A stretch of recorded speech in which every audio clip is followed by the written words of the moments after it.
So why won't my disciples move?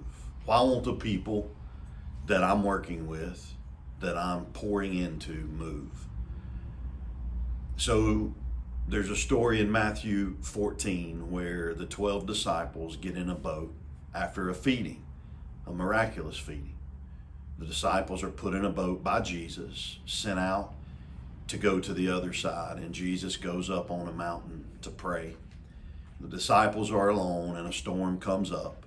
They're in the middle of the storm. Jesus meets them where they're at, but he doesn't come to the boat.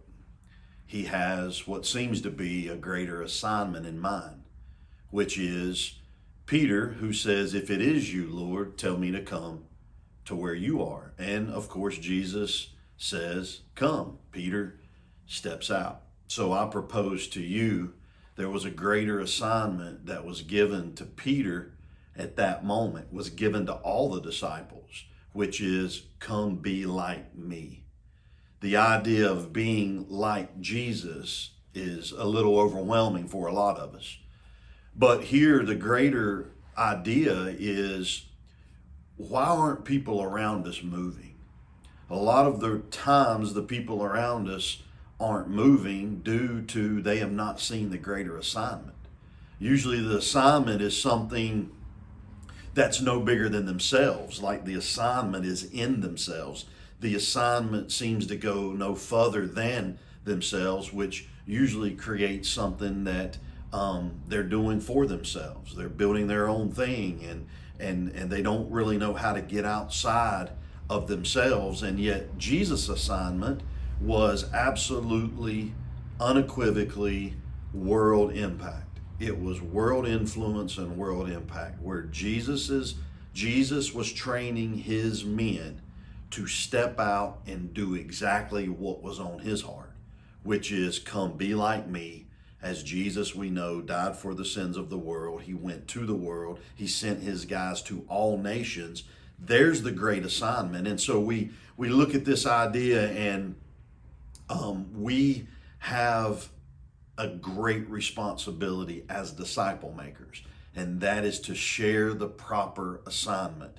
And there's really only one assignment, and that one assignment is to go into all the world and not just preach the gospel, but go into all the world and make disciples of all nations. And there's one thing that I've heard this statement, and it's really the epitome of discipleship. And the bottom line of discipleship isn't necessarily how far we advance ourselves, but it's how far we advance other people. So what is God's big assignment? Now, I'm reminded of a story about a huge corporation in a big city in America, and there was a vice president that was always seen by a lot of the people under the vice president as really never doing anything. This vice president seemed to almost own something on the CEO of the company, because all he was ever doing was leaning back in his chair in his office and literally looked like he was never doing anything, never accomplishing anything. And so one day there were some of the gentlemen that worked in the corporation that pulled the CEO aside and said, "Hey, what does this vice president have on you that he can sit back and look like basically he's doing nothing on any given day?" And the CEO told the guys to come in a little close, and he said, "I'm going to tell you one thing about that vice president sitting there in that office." And he said, last year that vice president had an idea that netted our corporation $85 million. He said, "What do you think his assignment is this year?" And of course, that assignment is to have another $85 million idea. But here's God's idea. Here's God's $85 million idea, his assignment.